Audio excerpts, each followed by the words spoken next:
PTSD, post-traumatic stress disorder.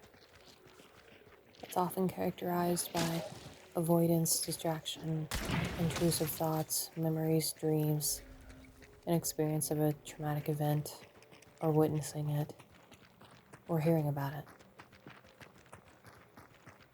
This is something that I live with every day, and I always consider the more loud times as flare-ups.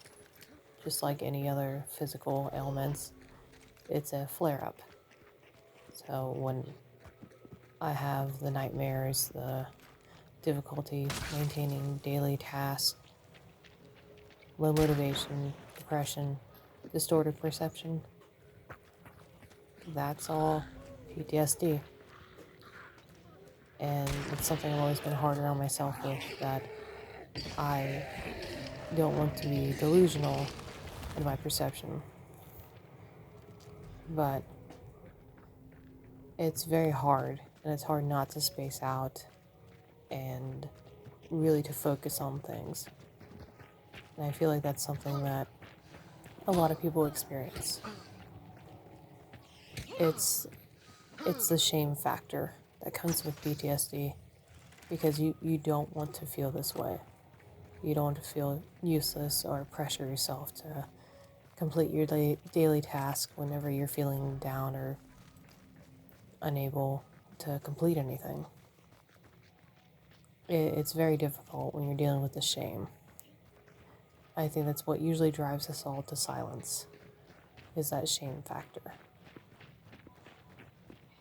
I think for me, the issue is the productivity, because I've always forced myself to keep going. You've got to get this done. Don't stop, keep going. You're going to be useless if you don't do this. If you don't go to work, you're not worth anything. If you don't do this, you are also not worth anything.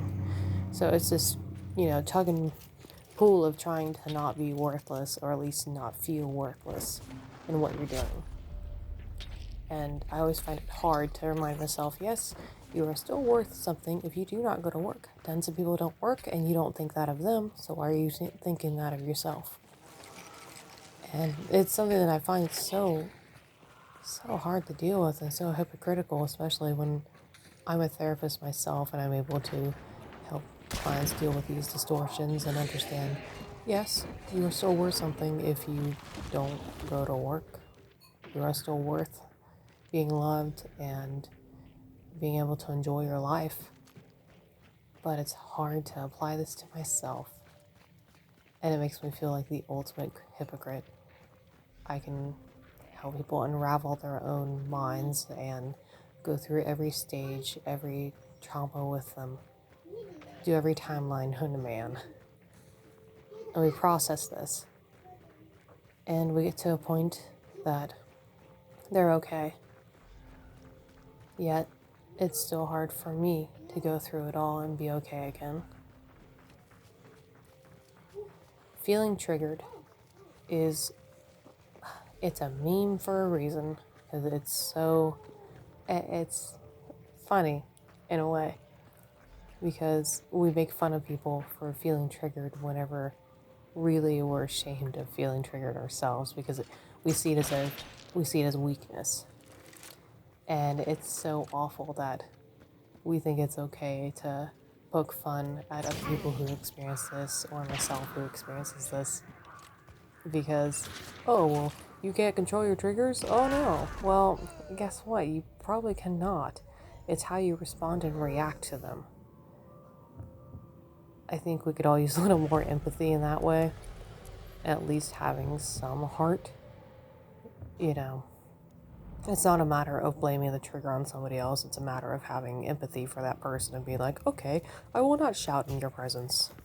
Instead, I will be fine. I will not. I will be okay and be able to confront you in different ways. Having that compassion for yourself to handle your own emotions and understand where you're coming from and your own perception. Your perception is your reality, and this is where you're at currently, which is fine. It's a matter of moving forward. So when we talk about the compassion for yourself. You'll often hear, have your self-care regimen, execute this, learn it, and that can help to an extent. Um, but you're going to want to change your perspective on yourself, giving yourself that compassion to understand, hey, I did these terrible things. That does not mean that you're terrible. It means that you made different choices and did terrible things in the past, and you can try to make better choices in the future. And I feel like the duality of man is something that really goes in with PTSD, is that we are all of the things we complain about, in a way. So, understanding and giving yourself that grace to say, hey, you did this terrible thing. Let's try to move past it. It's okay. It's all right. We all do terrible things. It's just not often publicized. And when it is, I believe there's a whole nother layer that goes underneath that for them. But having that space for yourself to really take care and give yourself that grace. It's hard to get there because if you're in a place where, let's say, you were abused when you were younger, and then as an adult you became the abuser, this duality of man is what's hard to handle. That's what's hard to really swallow and accept, is that, yes, we can in fact be both.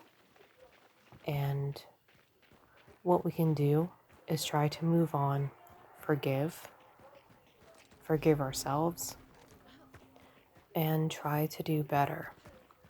If it gives you that comfort, then apologizing to the other person or whoever, whatever you have harmed, then do that.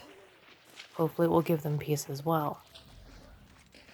But it's something that a lot of people take a long time to get there, that yes, everyone is good and bad. There is no one who has done only good.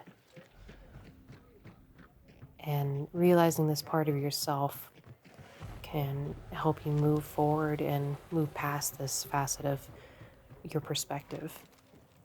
Having that reflection and giving yourself that time to really delve into that area of yourself is what's important. Forgiveness and understanding.